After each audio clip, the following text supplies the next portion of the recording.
Hello, ladies and gentlemen, and welcome to the Discriminating Gamer. You know, a clone trooper asked Emperor Palpatine how many pizzas he should pick up for the party.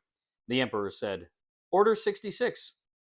Ladies and gentlemen, today we're going to go ahead and take a look at Sniper Elite VR for the MetaQuest 3S.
In Sniper Elite VR from Rebellion Developments for the MetaQuest 3S, the player takes on the role of an Italian partisan, a resistance fighter, as he battles against the Nazis in various engagements throughout Italy.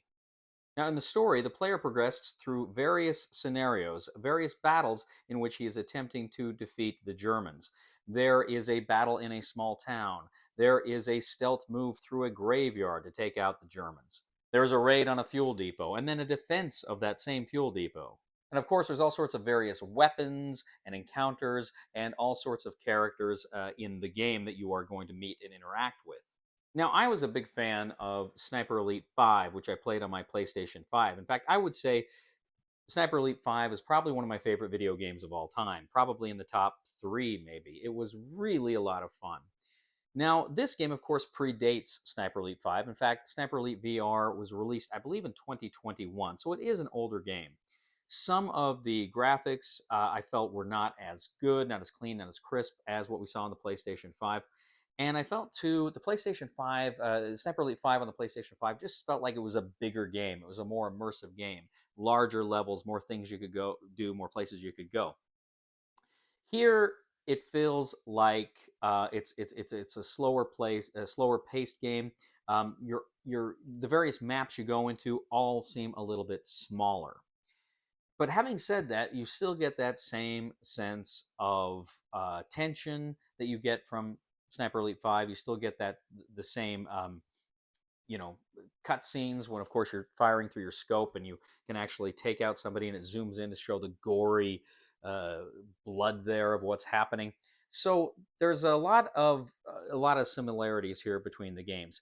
Now, as far as the interface here went with the VR, now of course it was very cool to be able to actually hold your paddles and like a rifle, right? And you're actually holding them, and it feels very good to be able to actually pull one of the guns off your back, a rifle off of your back, or your Sten gun off of your back, or a pistol from your hip.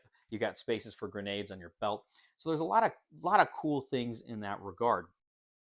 I felt like the grip system here, though, was okay. Generally speaking, it was okay with my left hand, but I don't know what it was. A lot of times I would reach down to pick up a gun or some ammo or something with my right hand, and I would have to keep doing it. It felt like that it just wasn't clicking right. And that could become quite frustrating if time is of the essence and you really need to grab that gun or that ammo or something very quickly in order to defeat your enemies or not have them kill you. So that interface problem, that was one of the biggest issues I had here. The story itself is pretty interesting. It's pretty good. It's filled with helping your friends and betrayal and these sorts of things. And generally speaking, I really enjoyed it. And you kind of have these bookends of the game, and then in between each of the scenarios, in which you're kind of this older Italian, I think it's in the 1980s, and you're remembering what happened during the war. I mean, the story's fine. Again, I think the story was probably better in Sniper Elite 5, but I enjoyed the story here, generally speaking. All told, I enjoyed Sniper Elite VR. I think it's a fun game. I think it's an interesting game. It's a game I may revisit. I know there's another Sniper Elite title available on MetaQuest. I may check that out at some time. And I know they've just released the new Sniper Elite game, where I think Believe It in the French Resistance, on PlayStation 5, and I may check that out as well at some time. But this is a good game. I enjoyed it. I didn't love it like I love Batman Arkham Shadow. To me, that was just an amazing experience. I'm going to go ahead. I'm going to rate this a 7 out of 10 on the Cody scale. I think Sniper Elite VR is a good, solid game. It didn't blow me away. Thank you once again for joining us today on The Discriminating Gamer. As always, we'd ask you to please leave a comment for us here on YouTube, on Board Game Geek, on our Facebook page, on X. We would ask you to please subscribe to our YouTube channel here. Give us a thumb. That means a lot to us. And also, again, follow us on social media, Facebook, X. Again, we appreciate it. We would also ask you to give a thumb to this video on Board Game Geek. And if you do like what you see here, please check out my other channel, that is Cody Carlson, PhD, where we talk about military history, books on history, fun things like that. We would also ask you, ladies and gentlemen, again, if you really do like what we do here, please click on the Super Thanks button and leave a tip. Now just remember, if somebody calls you fat, don't respond with anger and hate. You're bigger than that.